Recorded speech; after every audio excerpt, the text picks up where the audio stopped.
Tonight, Australia accused of dragging its feet in the asylum case of a Saudi teenager who's now been given safe haven in Canada.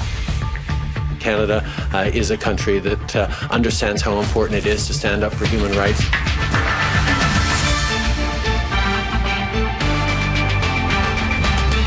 The US government shutdown becomes the longest in the country's history, with no end in sight. Australian clothing retailers push to improve conditions for overseas textile workers. And a flurry of late runs and early wickets for Australia in the first one-day match of the summer.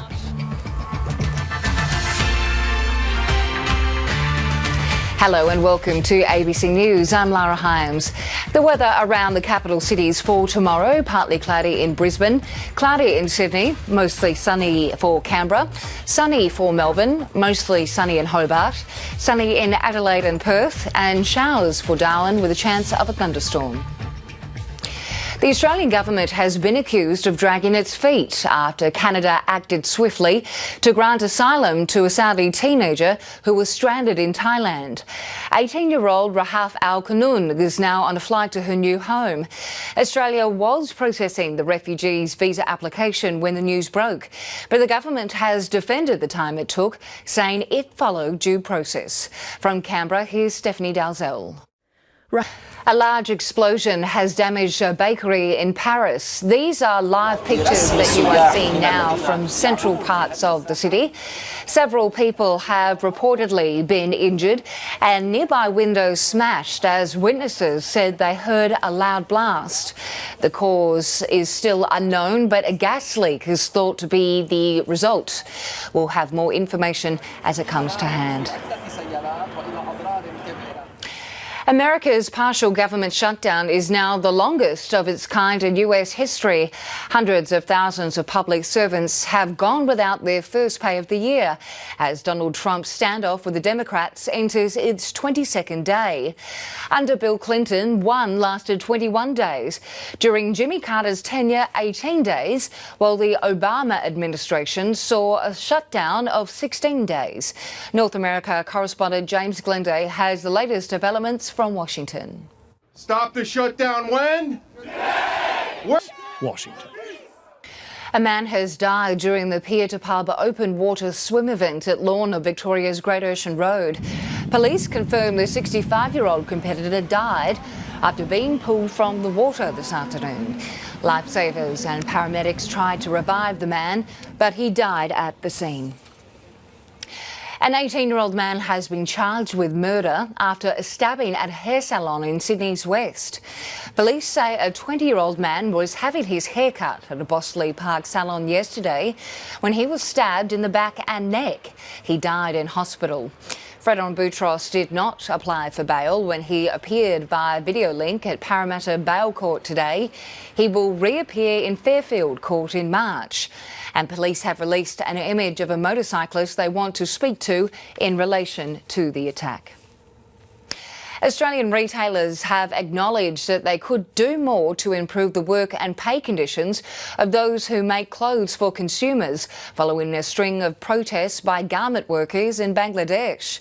Bangladesh is the second largest manufacturer of Australian clothes in the world, where garment workers have been protesting about their low wages.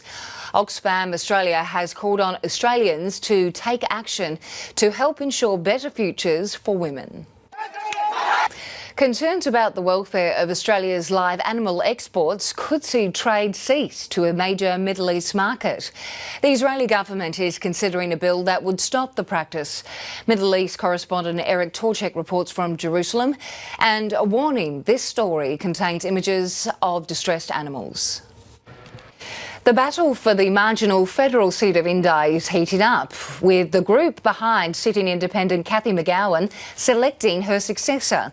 The so-called New Orange candidate says she doesn't know yet if she'll be running in the next election, but if McGowan decides to step down, she'll be ready. Queensland's biggest animal rescue adoption event has seen more than 200 animals find new homes. Each year, more than 56,000 animals need assistance from the RSPCA, with all funds from today's adoptions supporting its centres across the state. Central Western New South Wales has been all shook up by a deluge of Elvis fans. The annual Parks Elvis Festival is in full swing, with thousands of people converging on the town to celebrate the King of Rock and Roll. Australia is in control against India in the first one-day international at the SCG, tearing through the visitors' top order after setting them 289 for victory. India's on-field struggles follow the indefinite suspension of two players for sexist comments in a TV interview. In tennis, Ashley Barty has just lost a tight battle with Petra Kvitova in the final of the Sydney International. Australia's top-ranked player went down 1-6, 7-5, 7-6. It's also been a tough day for countryman Alex de Minaur, who's playing Andreas Seppi in the men's final just hours after his semi-final victory. The Socceroos have promised their best is yet to come at the Asian Cup after a 3-0 win over Palestine in Dubai. After a shock opening loss to Jordan, the Australians are back in contention for the knockout stage thanks to the resounding victory. A heatwave is set to provide some bumps in the road for the Tour Down Under. The race directors will consider early starts or modified routes. That's the latest from ABC News. I'm Lara Hyams. We'll leave you now with pictures from Paris, where a gas leak is thought to have caused a large blast at a bakery.